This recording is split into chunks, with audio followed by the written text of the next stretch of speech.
Hi, welcome back to my channel. I'm Blake, and this is Blake Hearts Books.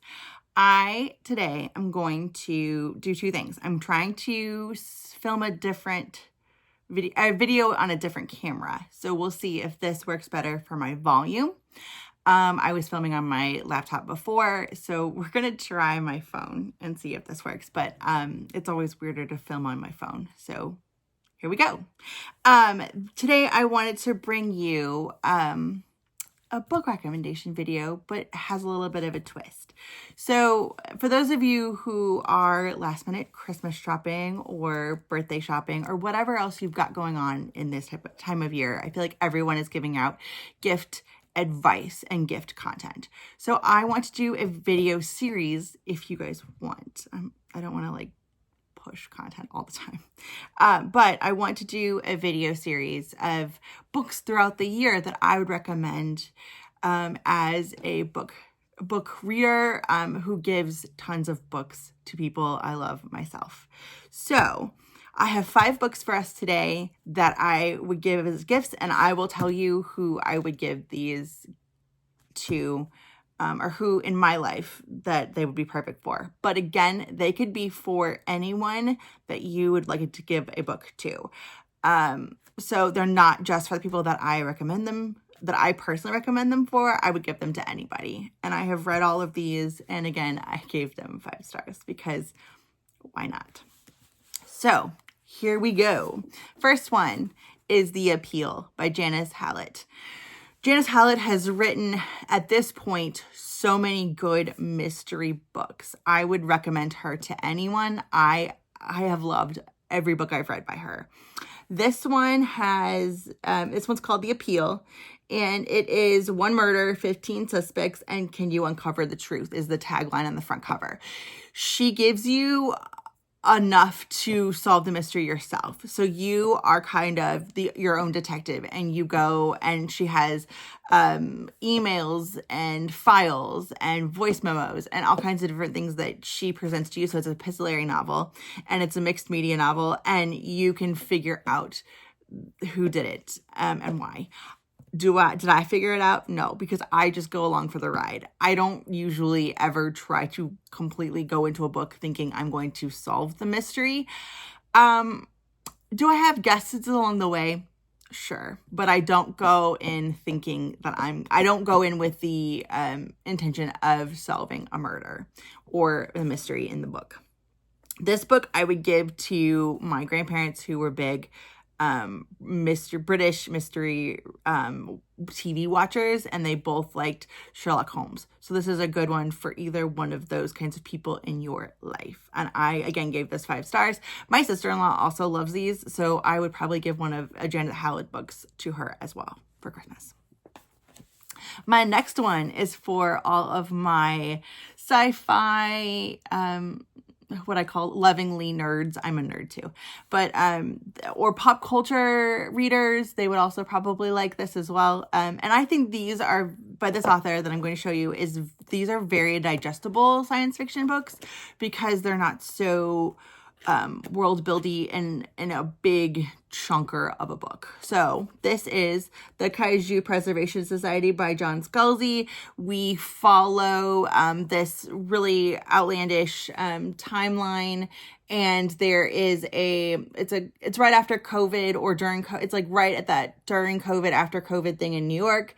So you have a little bit of real time. It's a great science fiction adventure. He is so funny. This author is hilarious. I gave 2 other of these books to my brother-in-law for his birthday this year, and he's already finished them and is looking for another book. So this is his Christmas present this year. My husband has read a couple of John Scalzi books, and this one is his favorite. So I recommend this to anybody that you would like to give, who likes science fiction or fantasy, that wants humorous books, a lighter, a less larger chunk of a book to get through. I highly recommend this. And he's a really funny writer, so check this one out. The next one that after I read this book, it made me auto buy this author. So this one I would give to my mother, and it is Blush by Jamie Brenner. This book follows 3 generations of the family, the women in a family who are winemakers in Long Island. I had to think about where it was from. Long Island. And you kind of have this, it has a linear timeline, but also goes back and forth from different points of view in each of the women's lives. So the grandmother, you kind of get like a past flashback and things like that. And I think this is a really fun but warm, and it also has some drama. So there's a little bit of something for everybody. It's a contemporary women's fiction, and you get the wine, but you also get some like 80s content, because I remember talking to my mom about it, and she was like, oh yeah, they read books that I read when I was, a certain age. And it was fun to kind of see what her perspective was of this book. So I really enjoyed this. And like I said, this book started me as a Jamie Brenner auto-buy author for me, and I gave it 5 stars. The next one I like to call a dad book, but it's not necessarily a dad book. That's just what I call these. These are history books that I would give my dad, first of all, and 2, they are more for the people in your life that like a history book but want something more mainstream, less technical, very well researched and very well written. It's just not like you're reading a textbook. And this one is one of my favorites to recommend, and it is A Fever in the Heartland. I gotta read this whole title, so hold on. The Ku Klux Klan's plot to take over America and the woman who stopped them. And this is by Timothy Egan, and I love Timothy Egan's writing. He does a great job. He's also a sidebar. He's a really nice person. I hosted him for an author event, and I really enjoyed talking to him. So he is also nice, which I also love when authors that I meet are just as nice in person as they are that you would hope they would be. So he's great. But this one follows the Ku Klux Klan movement and growth in Indiana. And there was a woman who became an insider and stopped it all. So, and it reminds me, it's a really great book. It's a true crime type history book. But what I really liked about it was, if you read Radium Girls, and you liked Radium Girls, it kind of gives me that same vibe of like something terrible is happening, but there's hope, and there's hope for the future. And there's just this, I don't know, this feeling of, because we spoke up, something's going to change. So I really enjoyed this book. This is one that I think it won a bunch of awards, and I know it, I think, yeah, it did win. Oh, he won a National Book Award. Never mind, ignore me. But it's very good, and highly recommend this one as well.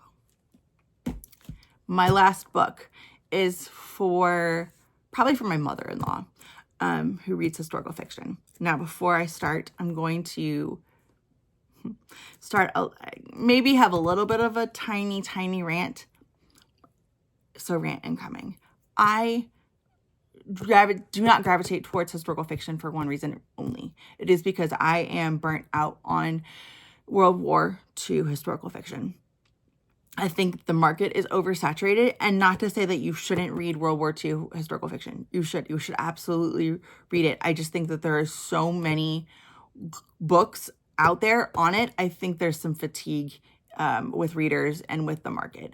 So I think when it first came out, that resurgence of historical World War II historical fiction with All the Light We Cannot See and Kristen Hanna's Nightingale.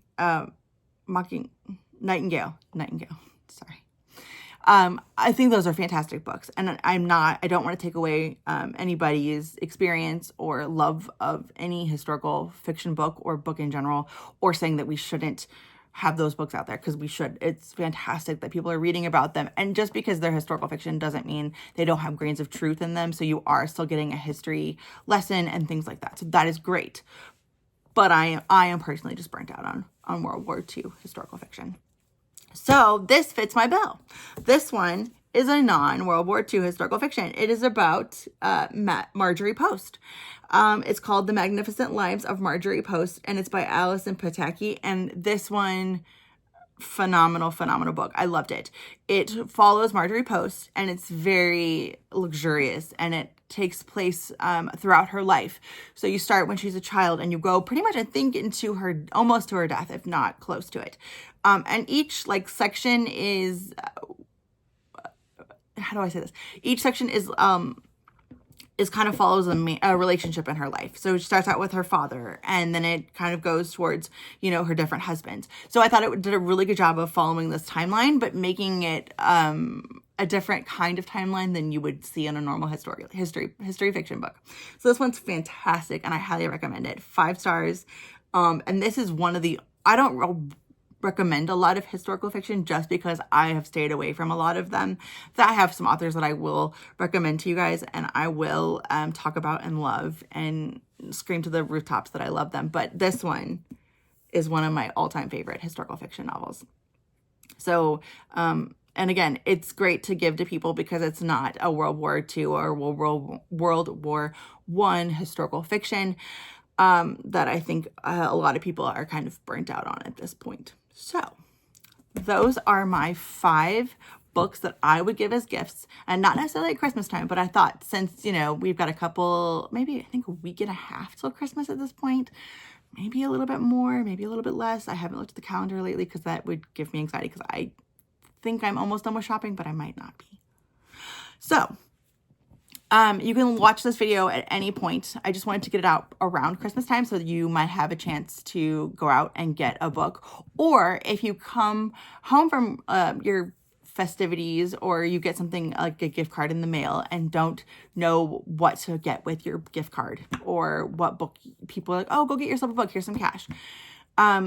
Hopefully maybe you found a book that you would enjoy in the stack as well.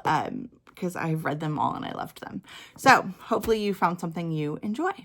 Before I wrap up on this video, I wanted to also say that my friend Tiffany from the Beach Bum Bookworm is a very big cozy mystery reader. And if you've noticed, today I did not give you any cozy mystery recommendations.